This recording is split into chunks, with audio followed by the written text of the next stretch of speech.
செயலகத்தில் எதிர்வரும் 27ஆம் தேதி இந்த அமர்வு இடம்பெறும். யாழ்ப்பாண மாவட்ட செயலகத்திலும் எதிர்வரும் 27ஆம் தேதி இந்த அமர்வு நடைபெற உள்ளது.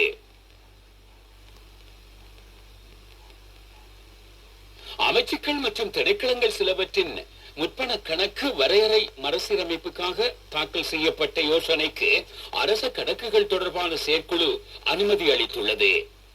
இந்த செயற்குழு பாராளுமன்ற உறுப்பினர் கலாநிதி ஹர்ஷடி சில்வாவின் தலைமையில் பாராளுமன்ற கட்டிட தொகுதியில் கூடியது.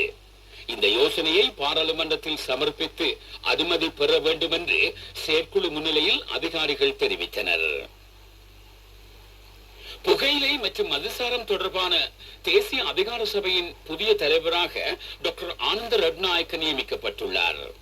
ஜனாதிபதி அனுரகுமார திசாநாயக்க இந்த நியமனத்தை வழங்கி இருக்கிறார். இவர் சிறந்த கல்வி மற்றும் சுகாதார சேவை நிபுணர் ஆவார். உண்மையான கலைஞர் ஒருபோதும் மரணிக்க மாட்டார் என்று இலங்கை ஒலிபரப்பு கூட்டுத்தாபனத்தின் தலைவர் பேராசிரியர் உதித கயாஷான் குணசேகர தெரிவித்துள்ளார். கலைஞர்கள் உயிரிழக்கின்ற போதும் அவர்களது படைப்புகள் மறைவதில்லை என்றும் அவர் கூறினார்.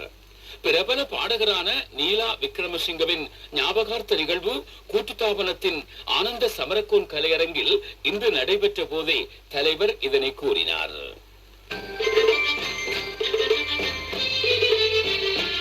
பிரதான செய்தி வழங்குவோர் பல்கலைக்கழகம் சுப்பிரிவிக்கப்பட்ட ரோரைட்டுக்கு சமமான பாதுகாப்பினை வழங்குவதாக உறுதிப்படுத்தியுள்ளது.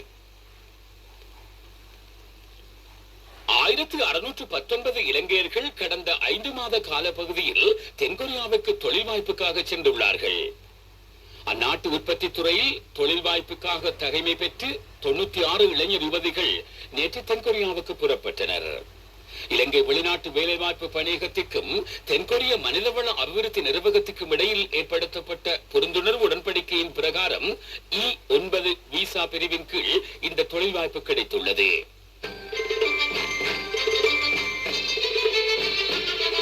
பிரதான செய்தி வழங்குவோர் பல்கலைக்கழகம் சுப்பிரிவிக்கப்பட்ட ரோரைட்டுக்கு சமமான பாதுகாப்பினை வழங்குவதாக உறுதிப்படுத்தியுள்ளது. அபிவிருத்தி செய்திகள்.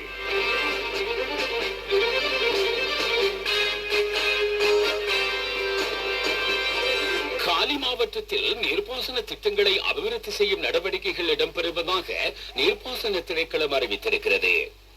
காலி மாவட்டத்தின் அக்மிமன, போப்பே, போற்றல, பலப்பிட்டிய, கரந்தனிய ஆகிய பிரதேச செயலாளர் பிரிவுகளுக்குட்பட்ட நீர்ப்பாசன திட்டங்கள் அபிவிருத்தி செய்யப்பட்டு வருகின்றன. இதற்கென 24.5 மில்லியன் ரூபாய் ஒதுக்கப்பட்டிருக்கிறது.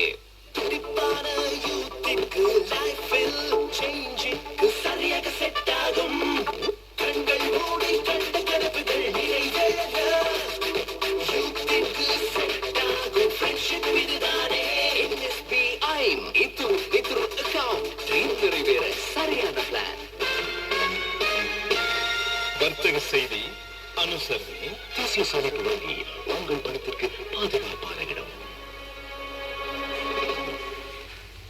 நாடளாவிய ரீதியில் 500 ஹைலேண்ட் விற்பனை நிலையங்களை திறக்கும் வேலை திட்டத்தின் அங்குரார்ப்பண நிகழ்வு நாளை காலை நடைபெற உள்ளது. விவசாய அமைச்சின் கமநல அலுவலக வளாகத்தில் இந்த நிகழ்வு இடம்பெறும். குறித்த செயற்திட்டத்தின் மூலம் எதிர்காலத்தில் நாடளாவிய ரீதியில் உள்ள பாற்பண்ணையாளர்களுக்கு பல பிரதிபலன்கள் கிடைக்கும். இதேவேளை நுகர்வோருக்கு சலுகை விலையில் பால் வழங்குவதற்கும் எதிர்பார்க்கப்பட்டுள்ளது.